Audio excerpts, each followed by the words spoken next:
Consulting. Ih, lagi apa itu? Lagi nyiapin presentasi nih. Boleh dong, yang agak keras biar aku sambil bikin teh tuh biar denger juga. Oh gitu. Iya. Oke. Oke. Assalamualaikum warahmatullahi wabarakatuh. Dewan juri yang terhormat, perkenalkan saya Muhammad Lodi Firmansyah dan dua rekan saya dari Hubungan Internasional. Di sini saya akan mempresentasikan soal policy brief dengan tema pengusungan tim Rapid Response Akses Krisis Perubahan Iklim untuk kaum rentan, perempuan dan juga anak-anak di seluruh kawasan Asia Tenggara. Yang pertama, marilah kita observasi terlebih dahulu bahwasanya sekitar 70% akses daripada global di 2004 sudah sangat rendah terkait dengan penanganan krisis dari anak-anak dan juga kaum perempuan di pasca korban perang. Akan tetapi di sini kami dan bersama rekan-rekan lainnya melihat bahwasanya ada potensi penanganan secara berbasis lokal dan juga cepat dan tanggap, yaitu dengan pembentukan Rapid Response Teams atau RRT, di mana ini nanti akan bekerja untuk penanganan cepat berbasis langsung ke transformasi lokal. Oke. Nih udah jadi tehnya, boleh diminum dulu. Oke. Tuh. Oke. Ini ya. Minum ya. Boleh. Ini makannya ya. Oke. Mas Lodi. Sebagai mahasiswa antropologi budaya. Iya, betul. Oke. Aktif jadi seorang penulis sekaligus peneliti. Iya. Boleh dong ceritain awal mulanya sehingga bisa fokus di bidang penelitian itu gimana? Oke. Untuk awalnya sendiri sudah menekuni dunia riset itu dari SMP. Wow. Gitu. Jadi dulu tuh ya mungkin tawaran dari guru ya untuk melakukan sebuah riset dan kaitannya dengan lingkungan tuh kebetulan. Oke. Nah, karena asal dari Gunung Kidul ya kebetulan ya. Iya. Ya, itu banyak banget hutan-hutan lokal gitulah. Benar. Nah, dari situ kayaknya menarik nih. Menarik buat dikaji, buat diteliti, dan ternyata menarik ketika kita penasaran sesuatu nih, tiba-tiba kita membuktikan langsung ke lapangan. Jadi sehingga ya udah dari situ kok ketagihan nih, kayaknya asik juga ternyata. Mungkin dari situ mulainya. Oke. Terus kenapa memilih antropologi budaya sebagai fokus studi? Oke. Nah, sebenarnya ada kaitannya nih. Tadi kan risetnya soal lingkungan dah. Iya, nah, bener. lingkungan itu kan ke hutan biasanya. Betul. Nah, hutan kaitannya sama masyarakat. Kebetulan dari skup yang saya teliti itu ternyata menjurusnya ke antropologi, kaitan manusia dan juga ekologi. Jadi ketika sudah berjenjang selesai SMA, kemudian berpikir kayaknya aku ikutin passion aja, oh ya udah cobalah di antropologi budaya gitu. Oke. Terus Mas Lodi juga itu pernah terlibat di proyek Intoxi Detect berbasis AI. Iya, betul. Bener ya? Itu tuh proyeknya seperti apa, Mas? Jadi Intoxi Detect itu proyek dari Sagasitas, Yayasan Sagasitas Indonesia gitu. Nah, jadi tujuannya adalah kita ikut seperti festival IT global itu yang diadakan dari Intel. Nah, kebetulan dari pihak Yayasan Sagasitas itu ngebuat tim dari kelas IoT dan robotika. Nah, kebetulan di situ saya ikut kelasnya dan bersama-sama dengan dua rekan lainnya itu kita buatlah Intoxi Detect. Nah, jadi Intoxi Detect itu alat sensor untuk kondisi mabuk. Oke. Itu berbasis dengan AI. Nanti itu akan di-develop di mobil. Jadi ketika ada tanda-tanda mabuk nih, itu akan langsung tersalurkan ke polisi setempat. Wow, kurang lebih kayak gitu. Oke, keren banget ya dari mahasiswa antropologi budaya terus ikut di bidang teknologi. Emang bener Gen Z itu banyak bisanya ya.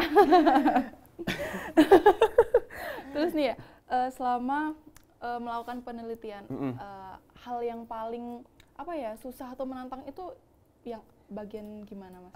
Sebenarnya karena kita kaitannya dengan pasti ya kalau riset kan harus ada olah datanya tuh. Nah, datanya ini dari berbagai macam masyarakat. Jadi kendalanya di cara kita untuk bisa diterima di masyarakatnya. Iya. Karena riset kan perlu waktu yang panjang tuh. Benar. Gimana kita cara komunikasinya, terus dia cara ngedekatin sehingga jawaban yang diberikan atau basis datanya itu benar-benar real. Kayak gitu sih mungkin. Oke. Selain menjadi peneliti, Mas Lodi ini juga seorang pencipta puisi. Betul. Itu bisa nyiptain puisi itu inspirasinya tuh dari mana? Oke, sebenarnya dari kecil itu nggak tahu kenapa ya, setiap ngelihat ibu Iya. hal-hal yang berbau apa ya, kalau kata anak zaman sekarang bau bawang gitulah. Jadi wah yang mengharukan itu pengen lah aku ungkapin dalam bentuk tulis-tulisan nih. Dari situ, dari kayak misalnya perubahan cuaca atau nanti gagal panen nih. Benar. Ya di desa aku buatin tuh puisi. Dari situ sih awal mulanya buat puisi. Oke, Gitu. terus inspirasinya tuh dari orang-orang sekitar aja ya? Iya bener. Oke, terus dari pencipta puisi, peneliti, itu yang paling, menurut Mas Lodi itu yang paling, ini tuh diri aku banget, itu yang mana? Oke, tetap ya kalau aku bisa mendefinisikan tetap di riset yang artikelnya ilmiah gitulah. Kenapa? Karena nggak tahu kenapa tuh kalau misalnya puisi itu kan bener-bener Ya. dari kita ya gitu ya, Iya, subjektif bener. ya. Tapi kalau misalnya dari basisnya ilmiah, jadi kita nggak bisa semena-mena. Jadi tulisannya harus basisnya dari lapangan, dari peneliti sebelum-sebelumnya. Jadi ada jangka yang panjang. Nah aku suka tuh jangka-jangka Oke. riset yang panjang. Jadi aku milih untuk kayaknya condongnya ke riset yang ilmiah deh. Oke. Gitu. Terus Mas Lodi ini juga beberapa kali menjuarai esai nasional, bahkan menjadi juri di Iya. kompetisi tingkat universitas. Bener ya? Betul. Itu gimana perasaannya bisa jadi seorang juri itu? Wow banget sih. Terus kok bisa sampai gitu tuh? Oke. Mungkin boleh ceritain sampai seperti itu. Keren Oke. banget loh. Jadi awalnya kan masuk UNIF nih. Ya. Nah, masuk UNIF itu ya coba-cobalah lomba-lomba kayak gitu. Awalnya pasti kalah dulu dong. Kalah dulu nih, baru sesekali menang, terus alhamdulillahnya sudah stuck di juara 1 terus gitu kan. Nah, awalnya ya pertama kita kasih yang terbaik di setiap Benar. perform di tingkat universitas. Betul. Nah, sampai akhirnya dihubungin tuh beberapa UNIF lewat LinkedIn. Oke. Gitu. Nah, dihubungin terus dikasih tornya seperti itu, dan bolehlah dicoba dengan pengalaman yang sudah aku punya tadi dari berbagai macam perlombaan, coba diimplementasikan jadi juri. Wah, keren Gitu. banget. Iya. Terus dari banyaknya kegiatan itu, Mas Lodi itu ikut kegiatan di kampus nggak sih, kayak organisasi atau bahkan di luar kampus gitu? Oke, karena emang passionnya di penulisan dan riset ya, di kampus itu terlibat. Aku ikut di UKM Penelitian dan Penalaran, itu namanya UPI, Unit Penalaran Ilmiah Interdisipliner. Oke. Gitu. Nah, untuk di luar itu aku ikut juga APMI, Oke. Asosiasi Peneliti Muda Indonesia. Benar. Gitu. Kalau di APMI aku posisinya jadi Deputi Kemitraan dan Kerjasama. Kalau di UKM Unifnya kebetulan jadi ketua umumnya. Oke. Gitu. Nah, sekarang aku mau lihat Mas Lodi perform dong. Oh, Boleh perform. mau perform apa nih? Mau sulap? Boleh. Boleh sulap ya? Boleh. Sebentar aja, ininya di mana ya? Oke. Oh. Iya, di situ. Sebentar. Oke. Oke. Iya, aku mau sulap nih. Wow. Oke. Keren banget nih, udah bawa-bawa kartu Aduh. ya. Aku sambil minum ya. Monggo. Oke, ini santai aja ya. Ini mau yang cocok? Enggak, aku Oke, enggak langsung bisa aja. Oke, ya. oke. Jadi nanti sistemnya silahkan pilih aja satu bebas random Oke, ya, tapi oke. jangan dilihat dulu. Oke. Jangan dilihat dulu. Oke. Aku jangan sampai tahu Nggak juga curang ya. kan? Enggak dong. Oke. Oke. Oke ya. Nih, bebas pilih yang mana. Jangan sampai lihat ya. Oke. Yep. Satu kan itu? Oke. Nah, sekarang bilang stop dimanapun. Nanti itu bakal ditaruh di yang kamu bilang stop, gitu ya. Oke. Stop. Di sini ya. Deal ya. Silahkan dilihat dulu, dilihat. Oke, taruh di sini. Oke. Rapat ya. Nih, aku belah jadi 1/4. Kemudian setengah. Oke, dan sekarang lagi. Nah, silahkan lihat di sini terus. Oke, lihat di sini terus ya.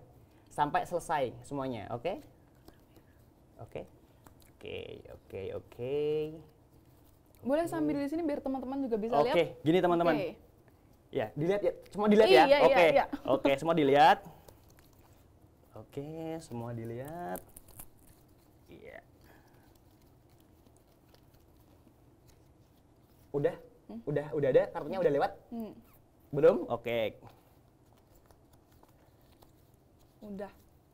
Udah lewat ya? Oke. Oke, udah lewat. Ya. Jawabannya ini. Silakan disebutkan apa? J-Kriting. Oke. Kok bisa? Itu dia.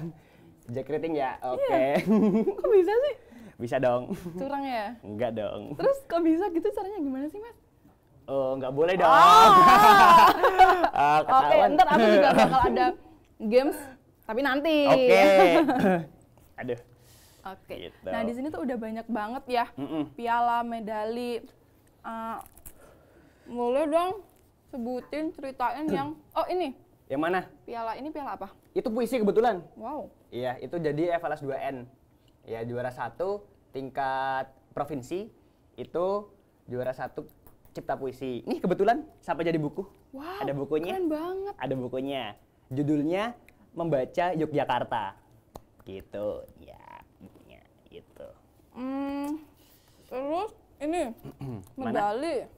Oke, medali. Iya, ini ada di opsi. Jadi ini medali penelitian. Ini Olimpiade Penelitian Siswa Indonesia dan ini tingkatnya nasional.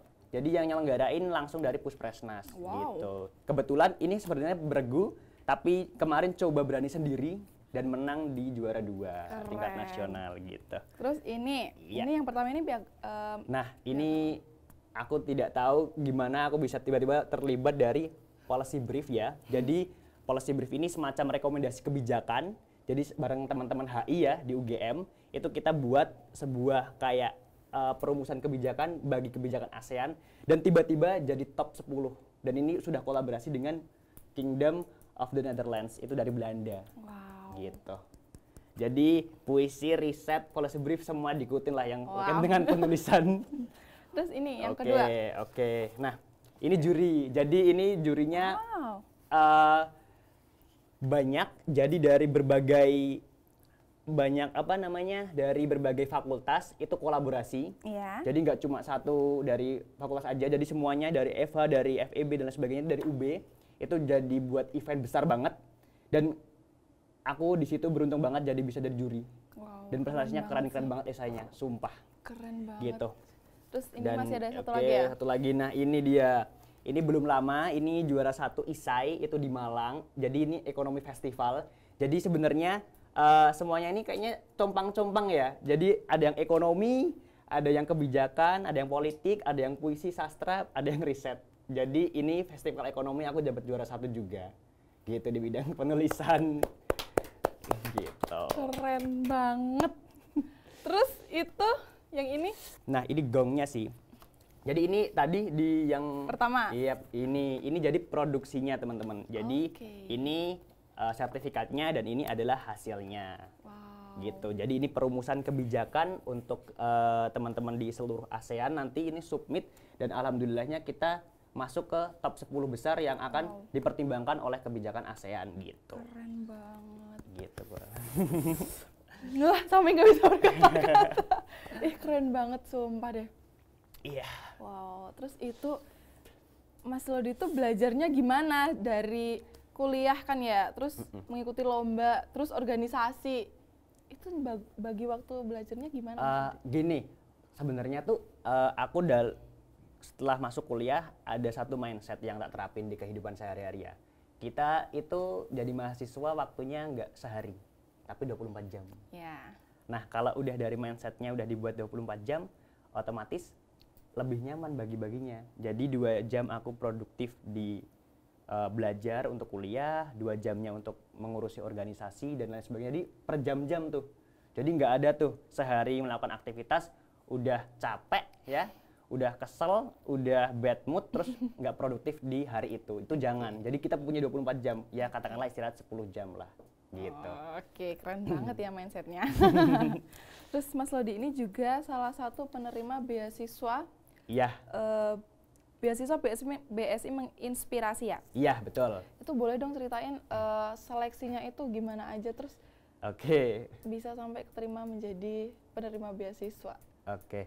Nah, jadi BSI itu sebenarnya basisnya ya itu kan Bank Syariah Indonesia ya. Pasti ekonomi syariah ya. Yeah. Gitu. Nah, kebetulan kemarin itu sempat apply beasiswa karena belum rezeki ya, sampai tibalah ke BSI itu. Oke. Nah, seleksinya adalah di situ kita suruh buat isai. Oke. Jadi esainya langsung ditulis tangan tuh, terkait dengan tentunya yang relevan ya. Sebenarnya agak menantang karena di sini aku dari antropologi nih, ya ikut beasiswa bank. Oke. Nah tapi ya tadi ilmu yang sudah saya dapat misalnya dari juara 1 ekonomi ini kan saling berkaitan. Ya. Aku bawakan tuh di esaiku gitu, dan submit, kemudian ternyata tembus ke tahap berikutnya. Nah yang paling nggak menduga-duga itu adalah tesnya adalah tes hitung-hitungan. Wow. Jadi hitung cepet tuh. Heeh. Jadi bener-bener backgroundnya nggak ada dari hitung-hitungan, dari bukan FEB dan lain sebagainya. Tiba-tiba harus disuguhin dengan angka terus tuh, hitung-hitungan cepet pokoknya di situ. Terus? Nah, terus ya udah sebisanya aku kerjain itu kurang lebih makan 3,5 jam Wow. untuk pengerjaannya itu. Dan alhamdulillahnya aku dapat award di BSI itu kampus UGM itu cuma ada 18 orang dan aku sekaligus jadi koordinator atau ketua BSI di cabang UGM. Wow. Gitu. Keren banget. Ih, sumpah deh. Oke, dan sekarang aku mau lihat Mas Lodi perform yang kedua. Waduh, oke. Oke, kita presentasi ya. Oh, boleh, boleh. Mungkin aku akan sedikit mempresentasikan soal ini, policy brief yang sampai ASEAN ya. Oke, kita akan mulai ya. Bismillahirrahmanirrahim. Assalamualaikum warahmatullahi wabarakatuh. Mengacu pada data statistik UNICEF, bahwasanya diperkirakan 70% para wanita dan kaum rentan di kawasan Asia Tenggara telah mengalami eksploitasi berlebihan, terutama pasca Perang Dunia Kedua. Kemudian ketegangan sosial, ketegangan antar negara dan kebijakan membuat tergerusnya kepercayaan masyarakat terhadap penanggung-jawaban atas kaum wanita. Untuk itu, saya bersama 2 rekan lainnya telah memproduksi policy brief atau political will untuk penanganan respon cepat dari kaum-kaum rentan tersebut di seluruh Asia Tenggara.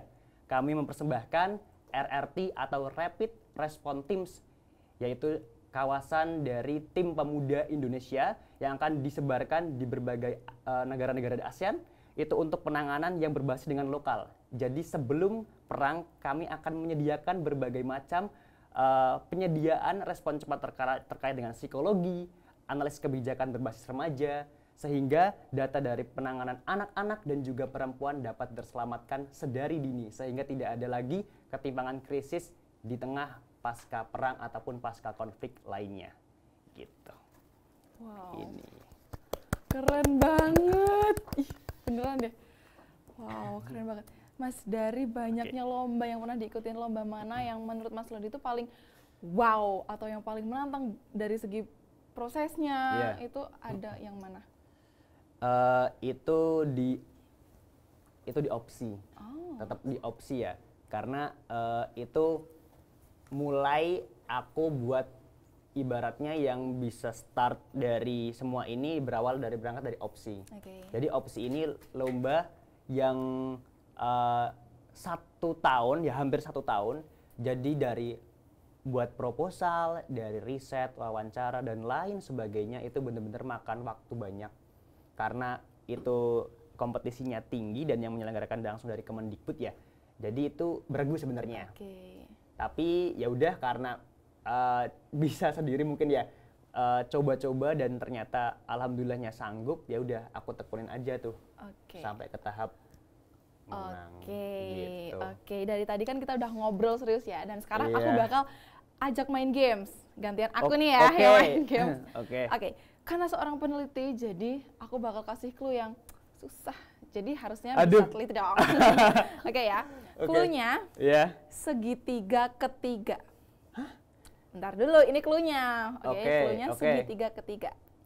Segitiga ketiga pertama ada di aku. Segitiga kedua ada di Mas Lodi. Pertanyaannya, segitiga ketiga ada di siapa? Dua-duanya. Salah. Segitiga ketiga ada di rumah. Clue-nya segitiga ketiga. Segitiga ketiga. Segitiga ketiga pertama ada di beruang. Segitiga kedua ada di meja. Pertanyaannya, segitiga ketiga ada di siapa? Kamera. Salah. Tembok. Segitiga ketiga ada di sini. Oke, aku ceritain ya. Oke, gimana tuh? Kan clue-nya segitiga ketiga. Yang Iya. pertama, segitiga pertama itu ada di beruang. Beruang. Segitiga kedua ada di meja. Segitiga ketiga ada di sini. Yang penting kita tuh jawabnya boleh bebas. Yang penting segitiga ketiganya tetap disebut. Oh. Paham kan? Paham. Oke. Lagi ya. ya. Oke, ini aduh masa nggak bisa jawab sih. Lagi ya. Aku bakal kasih clue. Oh, yang ini. Harusnya ini lebih gampang sih. Clue-nya rambutan. Perhatiin ya. Ya. Set. Ada berapa rambutan yang aku ambil? 1. Salah. 7 rambutan. Clue-nya rambutan. Set. Ada berapa rambutan yang aku ambil? 5. Salah. 0 rambutan. Kok bisa? Lagi ya, terakhir ya. Oke, sih. Clue-nya rambutan. Rambutan, oke. Set. Ada berapa rambutan yang aku ambil? 1. Salah. 10 rambutan. Ih, Kok bisa sih? iya. Ini tuh masih sama kayak yang tadi. Harus rambutan dulu. Enggak, jadi kita boleh jawab berapa aja, mau 1000, mau 1 juta, yang penting kita sebut rambutan. Kan clue-nya rambutan. Set, ada berapa rambutan? 7 rambutan. 7 rambutan benar, 10 rambutan benar, yang penting kita jawabnya belakangannya dikasih kata Oke. rambutan. Oke.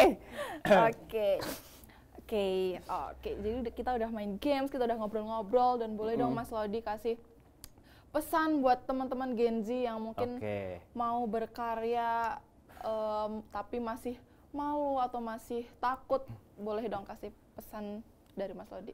Oke, mungkin untuk teman-teman Gen Z semua di sini nggak perlu takut gagal teman-teman, karena setiap kalian coba itu pasti ada anak tangga yang kalian tuju. Jadi kalau gagal kalian tinggal naik-naik aja terus sampai nanti kalian berujung di puncak. Jadi pesannya adalah teruslah berkembang, teruslah belajar sampai bisa bersaing di kaca global, tetapi tetap berpijak pada nilai-nilai lokal. Wow, keren sekali. Oke guys, itu tadi obrolan rumpian kita bareng Mas Lodi. Dan semoga Mas Lodi kedepannya semakin bersinar dan bisa datang lagi dengan gebrakan yang baru lagi. Dan teman-teman jangan lupa untuk selalu saksikan Genzing Rumpi pastinya di TVRI Yogyakarta. Tapi sebelum itu, aku bakal ajak Mas Lodi buat bikin TikTok bareng. Di sini ya. Oke. Tahu kan? Yang ini ya. Ini. Gampang kok.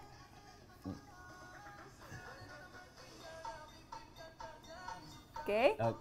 Udah makanya ikutin aku aja. Oke, boleh. Oke ya.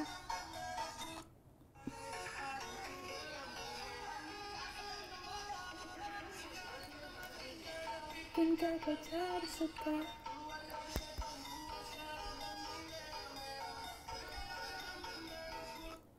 Oke,